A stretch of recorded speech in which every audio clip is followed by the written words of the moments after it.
So today I'll be making a video on how to remove the center console from a Honda Civic Sport EP2. It's a very similar layout on the Honda Civic Type R, well it's more or less identical. Um, this would be needed if you're looking to change your stereo or if one of the bulbs have blown on either the AC switches or the demister switches. So thanks for watching. We're going to get straight into it. Firstly, you want to remove the gear knob. This is pretty simple. What you need to do is pull down on the gear gaiter with one hand and then going anti-clockwise just twist the gear knob off and it comes off pretty easy. Then if you push the gear gaiter in and from the inside you just want to pull out the plastic. There's three clips, 3 or 4 clips on one on the bottom and 2 on either side. Just be very careful. The left one does tend to sometimes get stuck on mine. I'm not sure if that's with all Civics, but yeah, because it is plastic you don't want it to crack, so just be careful when pulling that out.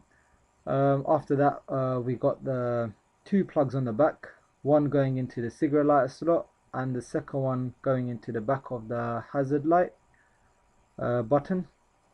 So if you just go ahead and remove them, the one that's going into the back of the hazard light button is a bit stiff, so on advisory it might be best just use a flathead screwdriver. You'll be able to just pop it out much easier with that. That's what I found easy after trial and error, so I mean I would say that's the best option. After that you've got a plate going across, which was holding the bottom section away from the top section. This is held in by 2 screws. You've got to remove these 2 screws. One is on the right hand side and one on the left. They're pretty clear right in front, so if you just go ahead and remove them, then you'll move on to the next part, which is the 2 bolts that are towards the inside, which is the tricky part.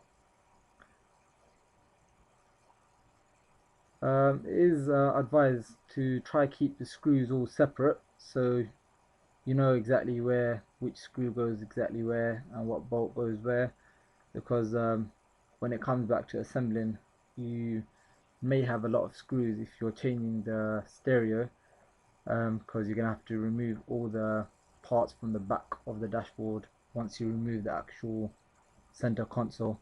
So just make sure all screws are kept separate so you know exactly what goes where. Now to remove the 2 bolts I was talking about, one's accessible from the glove box, so if you just push the glove box in both sides you'll be able to pop that down. I'll try and show you.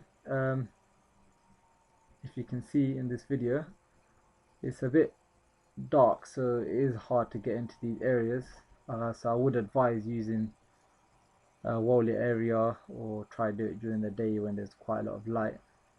But there are 2 bolts on the inside here which need to be, well, you don't really need to remove them, they just need to be loosened in order for you to pull it forward. So that's one of them, and opposite to it is the other one, which is accessible from underneath the steering wheel column. There it is.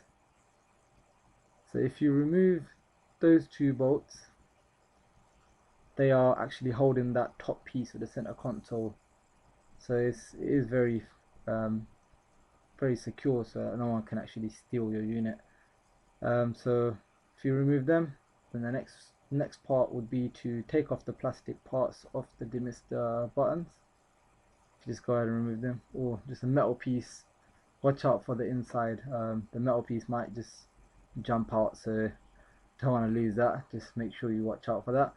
Now if you just pull these other bits off, if they don't come off, just easiest way to do it is just get a flathead screwdriver, pop it in and just pull them out. They come out very easily, it's not an issue. Once that's done, you just gotta yank the top part out and that's it. That's all the bolts removed. Just be very careful, you don't want to pull it out too far because you want to remove all the wires, the harnesses that are plugged into the back before actually fully pulling it away. When bringing it forward, one thing I would advise is to be very careful that you don't hit any of the metal parts on the dashboard on the, because it's gonna leave a big gush in the dashboard and it will look very bad and it'll be very hard to cover it up. So just go ahead and just pull out all the wires from the back. You'll have two going into the stereo, one going into where the demister plastic buttons were. Then you have one going into the AC unit area, AC button. I mean, that was probably the hardest one to get out. I mean, I would advise using a flathead screwdriver like I did earlier with the hazard warning light button, as it comes out much easier. And that's it. Once that's done, just pull it away. Thank you for watching.